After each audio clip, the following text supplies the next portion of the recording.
इब्तिदा इश्क है रोता है क्या, आगे आगे देखिए होता है क्या। इस शेयर से आप समझ ही गए होंगे कि इस वक्त मैं कहां पर खड़ी हूं। जी हाँ, हिमाचल प्रदेश के पहले जो उप मुख्यमंत्री बने हैं मुकेश अग्निहोत्री, उन्होंने अपनी कुर्सी पर बैठते हुए ही ये जो शेयर है कहा था। हमारे साथ यहाँ पर मौजूद है सर। सबसे पहले तो आपको बहुत बहुत शुभकामनाएं हमारे चैनल की तरफ से। धन्यवाद जी सर, हिमाचल प्रदेश में पहली बार ऐसा हुआ है जब उप मुख्यमंत्री बनाया गया है। एक बड़ी जिम्मेदारी सर आपके ऊपर है। किस तरह से देखते हैं सर, और चुनौतियां क्या देखते हैं सर आगे आने वाले समय के लिए? नहीं, पहला काम था सरकार बननी चाहिए हिमाचल प्रदेश में कांग्रेस पार्टी की। जो लोग ये कहते थे कि रिवाज बदलेंगे, उनको हमने बार बार कहा था कि रिवाज नहीं बदलेगा और राज बदलेगा। और राज बदल गया और कांग्रेस की सरकार स्थापित हो गई। और अब वो फॉर्मेशन हो रही है, गवर्नमेंट की फॉर्मेशन। कुछ दिनों में एक स्थिर स्थायी टिकाऊ सरकार हिमाचल प्रदेश में कायम हो गई है और जो प्रोसीजर्स हैं वो अडॉप्ट हो जाएंगे। और आगे का काम तो परफॉर्म करना है। जो हमने वायदे किए हैं लोगों से उनको पूरा करना है। अभी तो देख रहे हैं कि सरकार में क्या स्थितियां हैं, अब उसका आकलन कर रहे हैं। और वैसे भी आप देखते हैं कि कभी जो कोई संगीतकार भी कोई मंच पे आता है वो भी अपने साज सजिंदे जो है पहले आके ठीक करता है थोड़ी देर। तो कुछ दिन लगेंगे सरकार का फंक्शनिंग, फिर उसके बाद सरकार दौड़नी शुरू हो जाएगी। जी सर, अभी एक दिन ही हुआ है सरकार को बैठे हुए और जो पूर्व मुख्यमंत्री उनकी स्टेटमेंट्स आनी भी शुरू हो गई है, क्योंकि फैसले जिस तरह से सरकार यहाँ पर ले रही है कुछ संस्थानों को लेकर, उन्हें रद्द करने को लेकर, या फिर हम कहें कि उसको लेकर जो कहा है कि जो बदले की भावना से यहाँ पर जो कांग्रेस की सरकार है काम करे, जबकि जो प्रदेश सरकार थी भाजपा की, उन्होंने हमेशा जो प्रदेश के हित में काम किया था।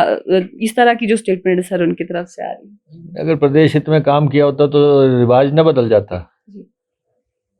तो मैं तो ये कहना चाहूँगा कि अभी तो 5 साल पड़े हैं, 24 घंटे हुए हैं। अभी से आपकी आंख में आ गए आंसू, अभी तो छेड़ी भी नहीं दास्तां हमने। अभी इंतज़ार करो, अभी बहुत लंबा सफ़र है। जी सर, प्राथमिकताएं क्या देखते हैं आप, क्योंकि सब लोग इंतजार कर रहे हैं पहली जो कैबिनेट है वो कब बैठेगी, और जो वादे यहाँ पर 10 गारंटियां जो दी गई थी कांग्रेस पार्टी की तरफ से वो जनता को कब मिले शुरू? देखिए, जो भी जनता को वायदा किया गया है वो पूरा किया जाएगा, हर हालत में किया जाएगा। किसी को कोई शक शुबा नहीं रहना चाहिए कि ये सरकार अपने वायदे पूरे नहीं करेगी। वायदे पूरे होंगे।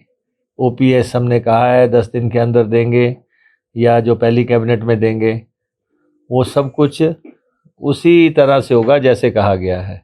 जो भी वायदे हैं, नौकरियों के वायदे हैं या महिलाओं से किए वायदे हैं, तो सब कुछ किया जाएगा।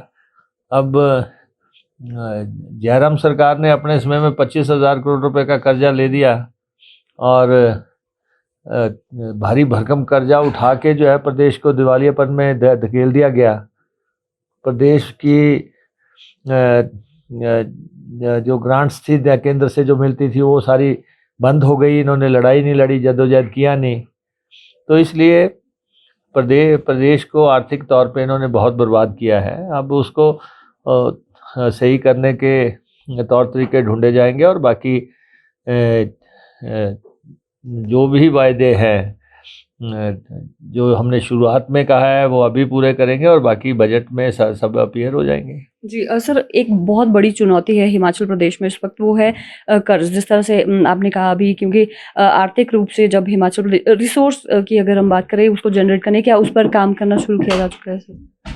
नहीं, वो तो करना ही पड़ेगा। जो भी आय के संसाधन पैदा करने हों या किस ढंग से, वो जैसे ही अब पहली मीटिंग होगी ऑफिसर्स के साथ, उसके बाद रणनीति बनेगी।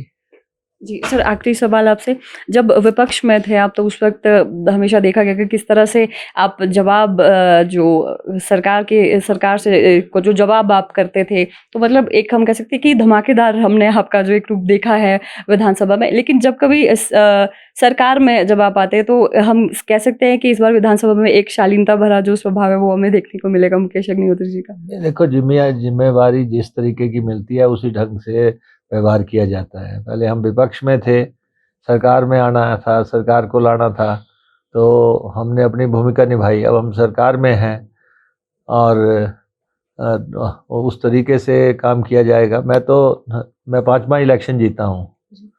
2003 में पहला इलेक्शन जीता था। मुझे ज़िंदगी में लगातार 5 इलेक्शन जीतने का सौभाग्य प्राप्त हो गया। यहाँ पे लोग सारी ज़िंदगी लगे रहते हैं, कोई एक इलेक्शन जीते तो बहुत बड़ी कामयाबी मानी जाती है। हम तो उस जनता के आभारी हैं, उस कॉन्स्टिट्यूंसी के आभारी हैं जिसने हमें 25 साल लगातार एमएलए बना दिया, 5 बार हमें जिता दिया, हर बार हमारी लीड पहले से ज़्यादा बढ़ा दी। इस बार जब लोग कहते थे कि मुकेश अग्निहोत्री को विधानसभा की चौखट पार नहीं करने देंगे, जब केंद्र की सरकार लगी हुई थी, प्रदेश की सरकार लगी हुई थी और ये कहते थे कि कांग्रेस की सरकार चाहे बन जाए लेकिन मुकेश अग्निहोत्री को चौखट पार नहीं करने दी जाएगी, तो रिकॉर्ड वोटें हमें पड़ी हैं। 40,000 के आसपास हम वोटों पे पहुंच गए, पहले से ज़्यादा लीड पे पहुंच गए। और जो लोग कहते थे कि जैसे ममता बनर्जी को जो है इलेक्शन हरा दिया था, जिस ढंग से जो है उत्तराखंड में रावत जी को हरा दिया, यहाँ मुकेश अग्निहोत्री को हरा के छोड़ेंगे और प्रधानमंत्री जी को लेके आए, अनशेड्यूल्ड विजिट पे लेके आए। उसके बावजूद अगर हम भारी भरकम मतों से विधानसभा पहुँचे हैं तो हम अपनी जनता के आभारी हैं। हम संतुष्ट व्यक्ति हैं। हम संतुष्ट हैं कि हमारी जनता ने हर परिस्थिति में हमारा साथ दिया। मैं पहली दफ़ा एमएलए बना, चेयरमैन बन गया, चीफ पार्लियामेंट्री सेक्रेटरी बना और उसके बाद हाउसिंग और हेल्थ जैसे डिपार्टमेंट मेरे पास रहे। उसके बाद दूसरी दफ़ा जो है मैं विधानसभा पहुंचा, मुझे चीफ विप रहने का मौका मिला। उसके बाद तीसरी दफ़ा मैं विधानसभा पहुंचा तो मुझे कैबिनेट मंत्री बनने का सौभाग्य प्राप्त हो गया। और चौथी बार मैं विधानसभा पहुंचा तो मुझे लीडर ऑफ अपोजिशन बनने का सौभाग्य प्राप्त हो गया। 5वीं दफ़ा मैं पहुंचा हूं तो मुझे उप मुख्यमंत्री बनने का सौभाग्य प्राप्त हो गया। तो ये सब जो हैं जो मेरी हाईकमान का और साथ मेरी हरोली की विधानसभा जो है उस कॉन्स्टिट्यूंसी के लोगों का मैं बहुत धन्यवादी हूँ। इसलिए जो लोग ये कयास लगाते थे, जिन्होंने चैनल्स तक में ये ऐलान करा दिए थे कि मुकेश अग्निहोत्री हार चुके हैं, मुकेश एग्जिट पोल के भी नतीजे निकाल के उसमें सायरन बजा बजा के बोल रहे थे कि नेता प्रतिपक्ष हारे, उनको पता लग गया कि नेता प्रतिपक्ष जनता से जुड़ा हुआ, गरीब से जुड़ा हुआ, कल्याणकारी और विकासकारी आज व्यक्ति है और उसकी जनता उसके साथ है। अब ये सारे पड़ाव हमने पार कर दिए और अब हमारा सारा काम जो है विकास पर केंद्रित होगा, कल्याण पर केंद्रित होगा, गरीब की सेवा पे केंद्रित होगा। बहुत बहुत शुक्रिया सर हमसे बातचीत करने के लिए। तो ये थे हिमाचल प्रदेश के जो अभी उप मुख्यमंत्री बने हैं मुकेश अग्निहोत्री जी, जिन्होंने सीधे तौर पर यहाँ पर कहा है कि इनकी प्राथमिकता यही रहने वाली है कि प्रदेश में कांग्रेस की सरकार तो बन गई है, अब जो वादे यहाँ पर कांग्रेस पार्टी की तरफ से जनता को किए गए हैं उन्हें जल्दी से जल्दी पूरा किया जाए। कैमरा पर्सन अनीश चौहान के साथ मैं रेशमा कश्यप, डेली पोस्ट, पंजाब, हरियाणा, हिमाचल।